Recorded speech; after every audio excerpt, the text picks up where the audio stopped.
ഞാങ്ങാട്ടിരി ഭഗവതി ക്ഷേത്രത്തിൽ നവരാത്രി ആഘോഷങ്ങൾക്ക് തുടക്കമായി. ക്ഷേത്രം തന്ത്രി ആഞ്ഞം മധുസൂദനൻ നമ്പൂതിരി ഭദ്രദീപം തെളിയിച്ചു. Malabar Devaswom board commissioner TC Biju ആഘോഷ പരിപാടികളുടെ ഉദ്ഘാടനം നിർവഹിച്ചു. കാരിക്കേച്ചറും സിനിമാ നടനുമായ ജയരാജ് വാര്യർ മുഖ്യാതിഥിയായി. K ദിനേശൻ, P സുരേഷ്, നാരായണൻ, വിനയ ഗോപാൽ, VP ഉണ്ണികൃഷ്ണൻ തുടങ്ങിയവർ സംസാരിച്ചു. 13 വരെ ആഘോഷ പരിപാടികൾ നീണ്ടുനിൽക്കും.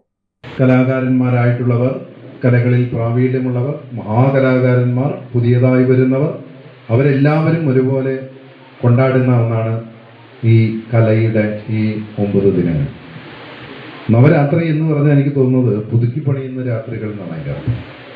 നവങ്ങളായ പുതിയ ആശയങ്ങൾ പുതിയ രീതിയിൽ അവതരിപ്പിക്കപ്പെടുകയും അതിലൂടെ പുതിയ കലാകാരന്മാർ വരികയും കുറേ കാലമായി കലാരംഗത്തുള്ളവരുടെ കലയെ ജനങ്ങളിലെത്തിക്കുകയും നമ്മുടെ മനസ്സിനെ വീണ്ടും പുതുക്കി പണിയുകയും ചെയ്യുന്ന ഒരു വലിയ ഒന്നാണ് നവരാത്രി. ആ നവ എന്ന വാക്കിന് 9 എന്ന് മാത്രമല്ല അർത്ഥം.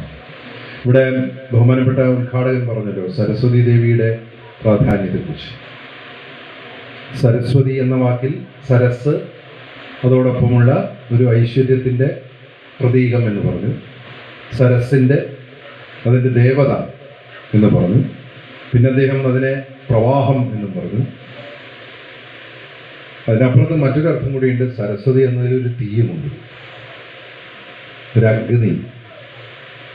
സരസ്വതി, അതിനകത്തൊരു അഗ്നിയാണ്.